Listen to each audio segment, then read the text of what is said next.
por Efecto TV. Efecto TV.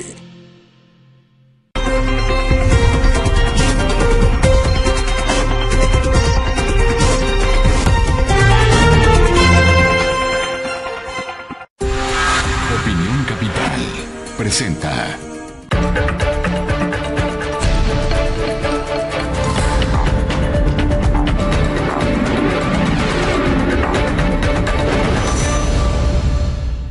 Muy buenas noches, estamos otra vez en Diálogos Galileos para hablar de temas de interés público.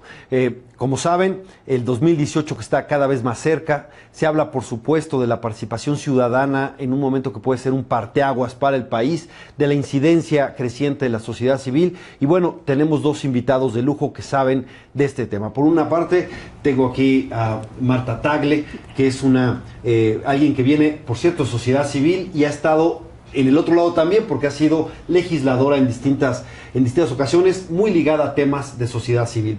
Y está aquí Juan Pardiñas, ustedes lo reconocen, es director del Instituto Mexicano de la Competitividad, es columnista en el periódico Reforma y además pues fue uno de los principales promotores de esta iniciativa que se conoció como Ley 3 de 3, en donde firmaron más de 600,000 ciudadanos para, pues, en esta ley de responsabilidades administrativas y generar, pues, no solo la persecución, sino también la transparencia como una parte. Entonces, pues, entremos, ¿cómo ves tú, en perspectiva, la sociedad civil incidiendo en la vida pública, digamos,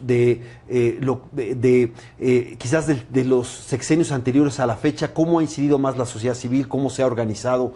¿Qué nos puedes decir, Juan? Fernando, Marta, muy buenas noches. Pues yo creo que es una de las muy buenas noticias que hay dentro de un paisaje en general desalentador en México.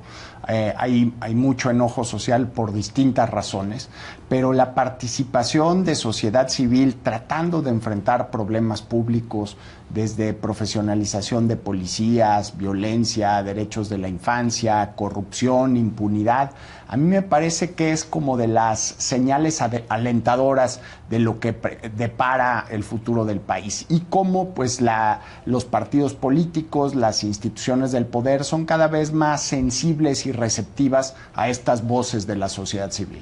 ¿Cómo fue, en esto, hablando de lo que dice Juan, que ha habido una mayor participación de la sociedad civil, hablemos de una cierta profesionalización de la sociedad civil, y tú has estado pues en el otro lado también, como legisladora, este puente que has podido servir entre las cámaras y la sociedad civil, ¿cómo ves esta incidencia de la sociedad civil en las leyes, ordenamientos, en el debate público? Yo creo que sin duda, como dice Juan Pardiñas, hemos visto durante este último periodo mucha mayor incidencia de la sociedad civil, una incidencia profesional, capacitada, experta, o sea, porque llegan con temas muy, muy estudiados por parte de la sociedad civil, por parte de la academia, a hacer observaciones muy concretas, iniciativas ya puestas en la mesa, pero en este lado de la mesa en la que me tocó efectivamente en el Senado estar 1 año y medio, me toca ver que la clase política no corresponde con el esfuerzo de la sociedad civil, o sea, no hay mecanismos de participación ciudadana realmente efectivos. Están establecidos en la ley, pero la ciudadanía todavía tiene que hacer mucho esfuerzo para incluso abrir esos mecanismos de participación ciudadana. La demanda de parlamento abierto, por ejemplo, a nivel del Congreso, sigue siendo un asunto que no termina de cuajar en el Congreso y que es más bien ante la presión de la ciudadanía, ante este tipo de iniciativas ciudadanas en las redes que generan presión, que el Congreso termina abriéndose, pero mi crítica es que incluso una vez abierto el parlamento abierto, tomándose discusiones muy abiertas, al final todo termina en una caja negra, ¿no? La Junta de Coordinación Política del Congreso termina siendo donde se toman las decisiones finales y muchas veces se ve disminuido el esfuerzo ciudadano, porque por ejemplo la iniciativa ciudadana 3 de 3 terminó pues siendo de alguna manera mochada en estos acuerdos, o sea, sí hubo mucha presión, sí hubo tanto que llegó al Congreso a ponerlo ante la necesidad de abrir 2 periodos extraordinarios para discutir este tipo de iniciativas y a la hora de la hora la fueron disminuyendo a lo que no le afectara tanto a la clase política, porque al final de cuentas las decisiones se centran en un pequeño, muy pequeño grupo de personajes al interior del Congreso y sin duda también del Ejecutivo. Marta habla de una gran experiencia que se dio, dice Parlamento abierto. A lo que es el Parlamento abierto obviamente es que la sociedad civil junto con los parlamentarios de distintos partidos vayan trabajando juntos las leyes de cara a la sociedad. De así salió la ley de transparencia. Tanto la reforma constitucional como la ley general de transparencia quisieron darle por ahí un 88 observaciones de parte del consejero jurídico, pero la sociedad civil enfrentó esto y fue una gran experiencia la del Parlamento abierto en materia de transparencia. Pero luego vino la ley anticorrupción, el Sistema Nacional Anticorrupción, y empezó en Parlamento abierto y luego se echaron para atrás. ¿Cómo viste ese proceso, Juan? Habiendo estado sentado en la mesa, la mejor metáfora que recuerdo de esa época es que había ciertos senadores que en el Parlamento abierto se sentían como un oso panda en medio del desierto del Sahara, ¿no? O sea, así decía como, sáquenme de aquí, llévenme a mi sombrita a comer bambú, yo no tengo nada que hacer, ¿no? Profundamente incómodos ante el debate, y esa parte me sorprendió mucho.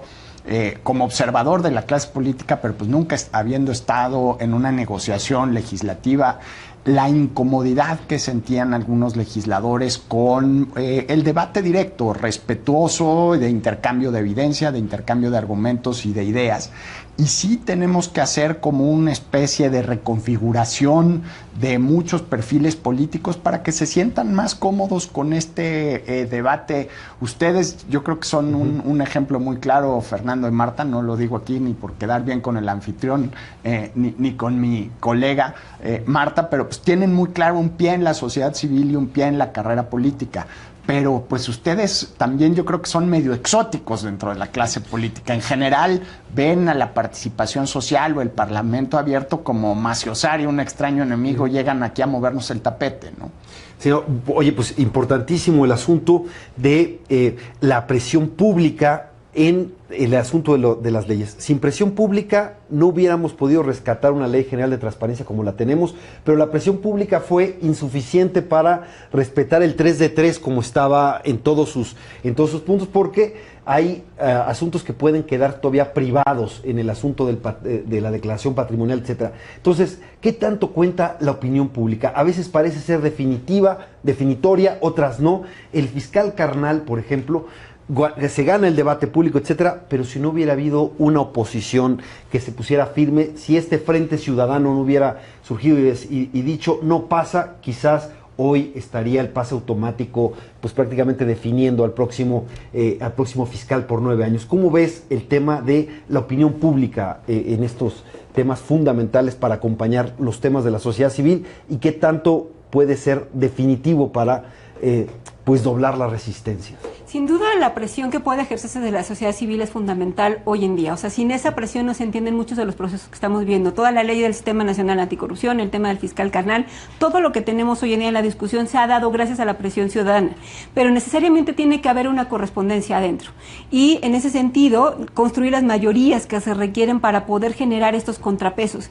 Desafortunadamente, a pesar de que tenemos un sistema donde hay una división de poderes, donde se supone que el legislativo tendría que ser contrapeso del ejecutivo, los acuerdos políticos han permitido que no suceda esto, ¿no? Y entonces cuando vemos a una oposición actuando como debe de actuar como oposición, generando el contrapeso necesario para evitar que se genere el pase automático, vemos una reacción por parte de la prensa tradicional y por parte de los medios en el sentido de que la oposición está secuestrando el Congreso, cuando en realidad eso deberíamos de estar viendo, una oposición que actúe como oposición, que haga contrapeso, que genere las condiciones para la negociación, porque si bien en este tema en particular del fiscal Carnal, los partidos políticos del Frente Ciudadano estaban en la lógica de eliminar el pase automático, que era como lo más inmediato, la posición de la sociedad civil, de quienes han estudiado el tema, era, a ver, sí, qué bueno que se quite el pase automático, pero no es suficiente con quitar el pase automático, necesitamos revisar todo el artículo 102 constitucional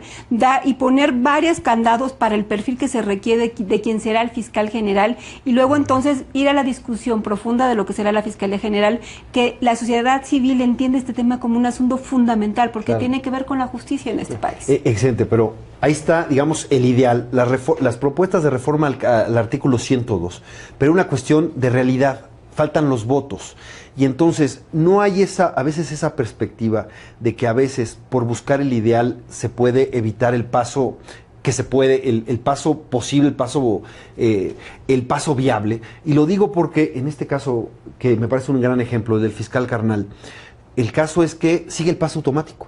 ¿No? Estaban todas las condiciones, habían dicho, había un gran acuerdo para quitarlo, pero ahí sigue porque estamos discutiendo, pues ahora sí que el fondo del artículo 102 y quizás no den los votos porque necesitan incluso hasta 2/3 partes para eso y sin el PRI y sin, digamos, sin esa fuerza, quien hoy detenta el gobierno, no puede haber cambios constitucionales, eso está claro. Sí, dicen que lo perfecto es enemigo de lo viable. Y creo que Marta aquí dijo algo muy importante en cómo se dio la dinámica en la Cámara de Diputados. Pues yo creo que ese encontronazo para mí me parece una especie de proceso pedagógico en la educación democrática, tanto de políticos profesionales como de ciudadanos, porque es algo que sería relativamente normal en otras democracias más avanzadas, pero aquí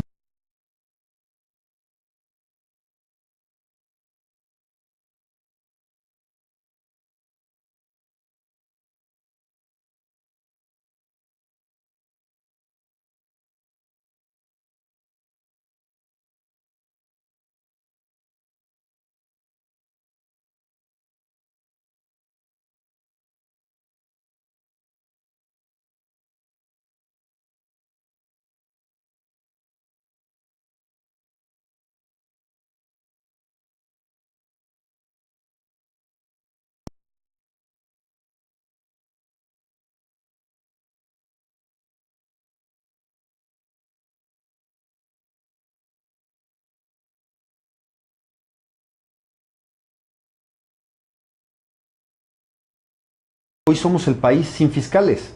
Tú ves condiciones, o sea, nos surgen los fiscales y sin embargo están las condiciones políticas. Obviamente ya no se puede ignorar la sociedad civil, pero tenemos que construir a alguien que nos dé, más bien 3 fiscales, anticorrupción, electoral y el fiscal general, que den confianza a todos. ¿Es posible eso, Marta?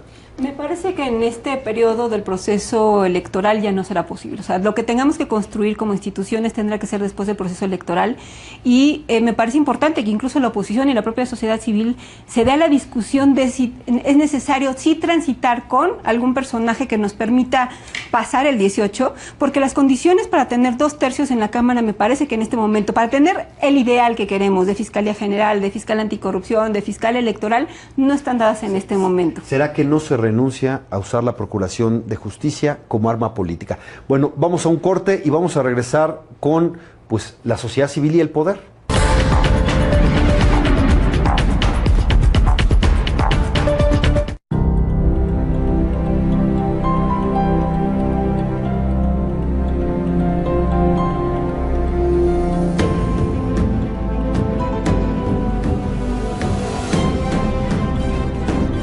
¿Te acuerdas cuando no podíamos ni salir a la calle? En 6 años, en Coahuila, con estrategia y decisión, logramos bajar los índices de violencia. Hoy vivimos más seguros. Coahuila, el orgullo del norte. Gobierno de Coahuila. Plaza de la Mujer presenta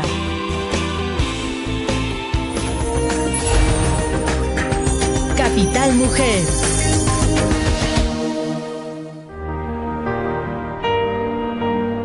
A Elizabeth Lavín le cambió la vida a los 29 años, cuando sin presentar ningún factor de riesgo fue diagnosticada con cáncer de mama. El proceso más difícil fue el duelo de su hijo mayor, en ese entonces de 12 años. Tuvo crisis nerviosa y de depresión y todo, estuvo en tratamiento, estuvo con psicólogo como 1 año.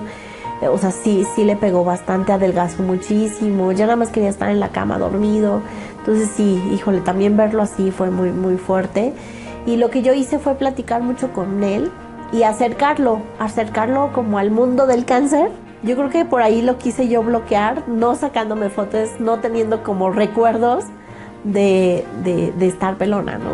Con esta experiencia, Elizabeth fundó la asociación Oncoayuda. Su principal objetivo es la donación de pelucas con cabello natural. Y siempre les digo, la peluca no es para esconder que tienes cáncer. La peluca es para que tú te sientas bien. Elizabeth logró vencer al cáncer y aún sin tumor en su cuerpo sigue luchando contra esta enfermedad de la mano de otras mujeres. Plaza de la Mujer presentó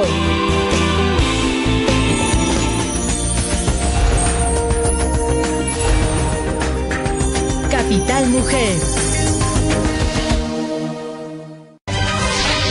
Somos Capital Media, una prensa oportuna, una radio con experiencia y una televisión inteligente. Capital Media. Síguenos en nuestras plataformas digitales. Liderazgo en información. Capital Media.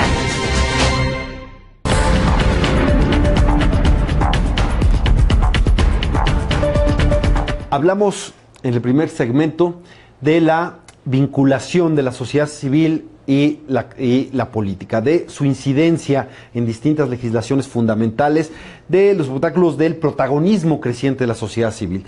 Pero hay un tema fundamental. Se habla de el divorcio entre sociedad y clase política.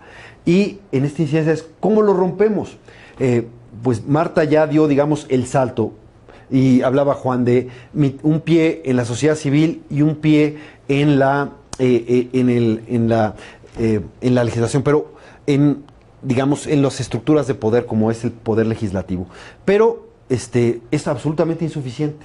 No ha llegado el momento de que rompamos esa línea, y entonces es el asunto de que pues los políticos seamos más ciudadanos y los ciudadanos más políticos, y en ese sentido hay una mayor participación de los ciudadanos en política. No estoy pensando solo en las candidaturas independientes, sino de que los partidos realmente se abran a esta sociedad profesional que incide en temas, que hace legislaciones, que participa en el debate público de una manera. ¿Cómo lo ves, Juan? Yo creo que la prioridad en la agenda hacia las elecciones del 2018 y quienes resulten electos de ese proceso es una reconstrucción de la confianza en las instituciones. Y dentro de esas instituciones, un papel clave creo que son los partidos políticos. No puede funcionar la democracia ni sus instituciones si la enorme mayoría de los ciudadanos ven con ese nivel de desconfianza a los partidos. Y creo que este proceso de acercamiento, esta construcción de puentes de la que hablas, Fernando, es precisamente, va en esa ruta de construcción de confianza. ¿Cuáles serían las señales de construcción de confianza? Desde la percepción de los ciudadanos existe la visión de que los políticos están para defender los intereses de su clan, de su partido, no los intereses públicos o los intereses nacionales. Y también los ciudadanos tienen la versión maniquea, incluso se dice candidato ciudadano, pues los políticos también son ciudadanos, cualquier persona con plenos derechos políticos es un ciudadano. Habría que romper esos maniqueísmos de los dos lados y en iniciar estos procesos de construcción de confianza. Creo que trabajos como el que han hecho ustedes en distintos ámbitos, a los ciudadanos nos genera confianza, porque pues de repente ves políticos que son críticos con su propio partido, políticos que están dispuestos a escuchar argumentos distintos. Ahí creo que se rompe esos maniqueísmos y empieza el proceso de construcción de confianza. Muy bien, pero la partidocracia no es un mito. Existe esta partidocracia, quizás es lo que nos dejó la transición, en donde lo que era quizás los privilegios de un solo partido pasaron a ser los privilegios de un cúmulo de partidos.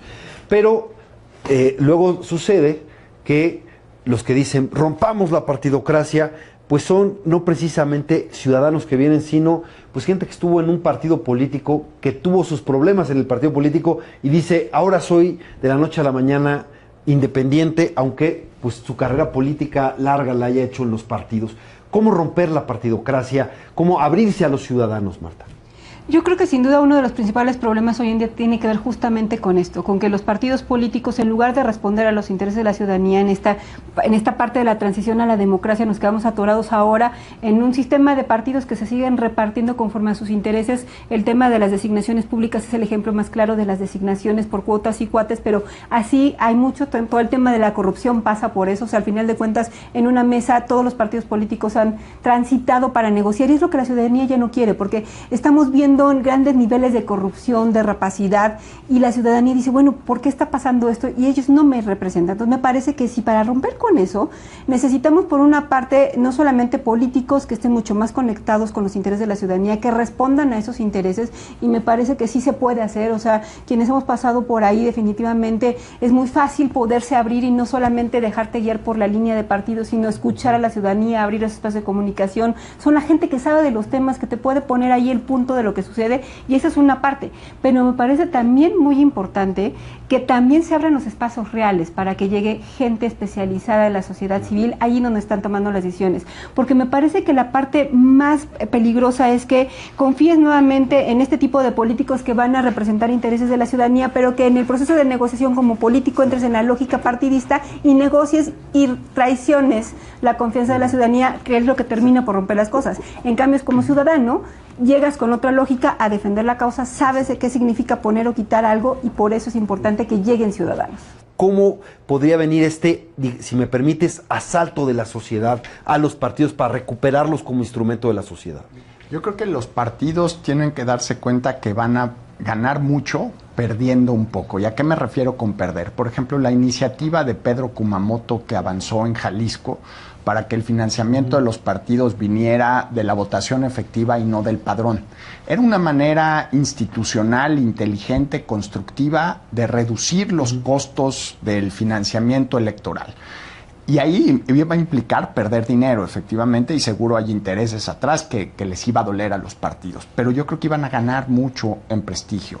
Una idea de mi colega Max Kaiser, el director anticorrupción del IMCO, que me parece atendible, que amerita discusión, por ejemplo, que si un funcionario público o un legislador es acusado y sentenciado de corrupción, que hay una sentencia firme, el partido político pierda la posibilidad de postular a ese cargo, en cargos electos, por una o dos elecciones. Habrá que estudiar el análisis de derechos y las implicaciones, pero me mandaría a mí como ciudadano una señal muy clara que los partidos están dispuestos pues, un poco a compartir el dolor y la vergüenza pues, de postular de repente gente que es muy impresentable.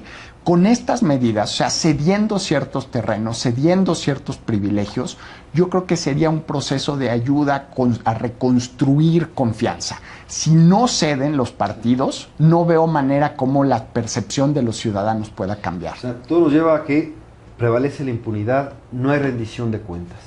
Y sin embargo, la sociedad civil es creciente su influencia en incidir en las políticas públicas. ¿Cómo te imaginarías tú, Marta, un gobierno cercano a esa sociedad civil?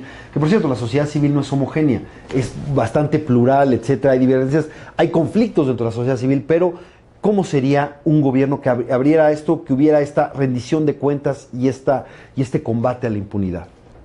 Yo creo que sin duda hay que empoderar a la ciudadanía. O sea, empoderar a la ciudadanía implica abrir espacios de participación real en el gobierno, tanto en las funciones de gobierno, pero también a nivel de consejos consultivos que sean realmente escuchados los ciudadanos que tienen experiencia en los temas. Efectivamente, hay mucha diversidad de sociedad civil, pero me parece que hoy en día no nos podemos dar el lujo de tener o pensar en un gobierno que por obra maestra pueda llegarlo a cambiar todo por sí solo. Esto necesariamente se tiene que dar con la sociedad civil, y esa sociedad civil tiene que estar incluso dentro del gobierno.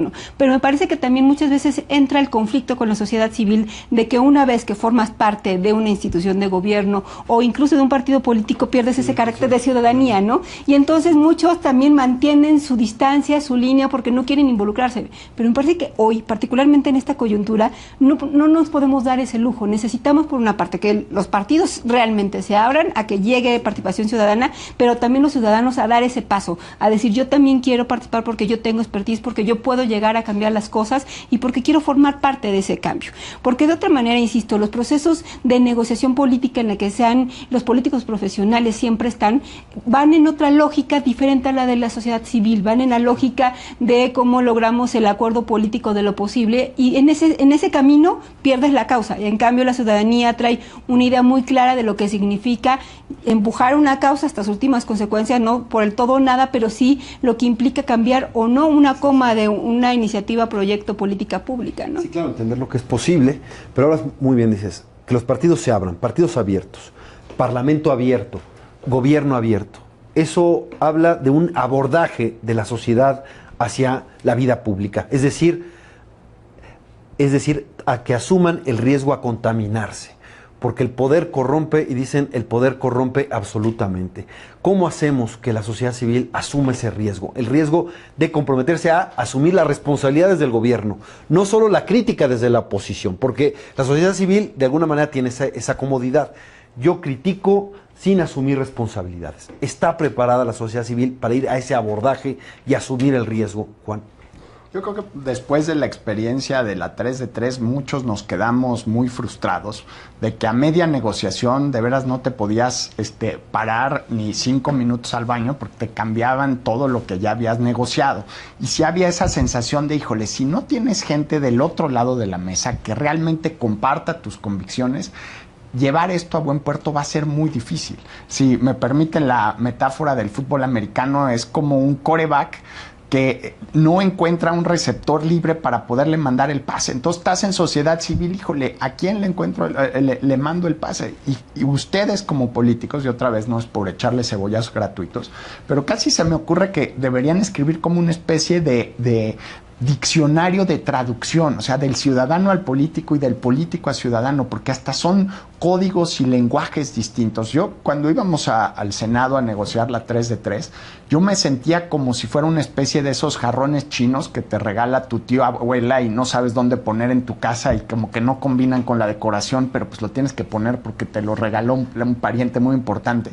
Y éramos el jarrón chino que los políticos nos ponían ahí, y qué hacemos con ellos y dónde los sentamos, y pues no tienen representación legal porque pues quién es la sociedad civil, somos todos en cierta manera, pero pues juntaron estas firmas, ¿cómo le hacemos? ¿Cómo abrimos el diálogo? Habría que empezar a pensar hasta en códigos de protocolo, y insisto, en construcción de confianza para que más gente de sociedad civil den el brinco, así como ustedes han dado el brinco de la política a la sociedad civil. Y estableció la sociedad civil la gran agenda, ¿no? Le dio a la lucha anticorrupción una iniciativa que apoyar, que respaldar. Pero viene el momento de definiciones en 2018. ¿Cómo ves la sociedad civil y la partidocracia en 2018? ¿Cuál va a ser, cómo te imaginas que va a ser la incidencia de la sociedad civil, que obviamente es plural, apoyará a distintos partidos, otros llamarán a no votar, otros llamarán a independientes, pero qué tan definitoria lo sientes a diferencia de lo que fue 2002 y 2006?